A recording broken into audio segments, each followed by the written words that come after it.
Good morning po.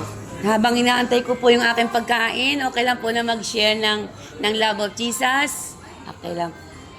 Good morning po. Merry Christmas po sa inyo. Inaantay ko po lang yung aking almusal. Habang inintay ko, gusto ko lang po mag-share ng love of Jesus. Ano po ba ang Pasko? Ito po ay patungkol kay Jesus Christ. Ano po? Kapanganakan. Nawa po, patuloy po nating ipaalala sa mga bata na ang Christmas po pala is about Jesus. Ano po? Is about Jesus Christ. Yung love. Meron nga pong nangingi doon eh. Sabi ko kay Lord, Lord, kung marami akong pera, ang sarap mamigay, ang dami pong nahingi doon sa labas. Kaya nawa po, ngayong Pasko, mag-share po tayo. Ano po? Mag-share po tayo kahit po yan ay 5 piso. Doon sa mga walang kapuspalad, that is a sign of love. Because Christmas is about Jesus. God is love. Kaya po, wag po tayong mahiya na mag-share ng pag-ibig. Ano po? At nawa po, pagpalain po kayo ng Diyos. At sabi po doon, John 3:16, gayon na lamang po ang pag-ibig ng Diyos sa sanlibutan. Kaya po, isinugo si Jesus, ipinanganak. Kaya nga po, may Christmas. Even though, hindi po natin alam ang kapanganakan ni Jesus. Hindi po December 25. Pero pasalamatan natin siya dahil pinanganak.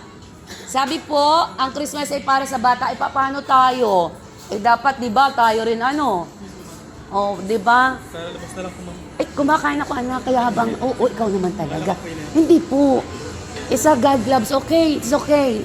That is love. Ano po? Kakain po ako. Sabi lang po ni Lord, mag-share na counting love. Ano po? Mapalad po yung may nag-share ng ganito pagpapalain pa kayo. Kaya po, tandaan nyo lang po, Jesus love you. John 3:16, palagi lang nyo pong tandaan, ang pag-ibig ng Diyos ay para sa lahat. Ano po? Ang Christmas po para sa lahat, nanay, tatay, mga bata, kuya. Kaya po, pagpalain po ng Diyos. Lord, pagpalain mo po ang lugar na to. Sabi mo, pumapalad ang ipangaral ang pag-ibig ng Diyos. Yung pong pag-ibig ng Diyos ang aking pinapangaral. At ang Paskong ito ay si Kristo po ang nasa puso namin. Bless them, Lord. Thank you po sa mga may-ari po ng McDonald's. Pagpalain po sila. At yung mga nandito, bless them, Lord. At yung mga pumapasok, lalabas, bless them. Yun po ang aking basbas para sa kanila. Salamat po. In Jesus' name I pray. Amen. Merry Christmas, mga anak. Merry Christmas. Salamat po. Ayan. Kakain ako.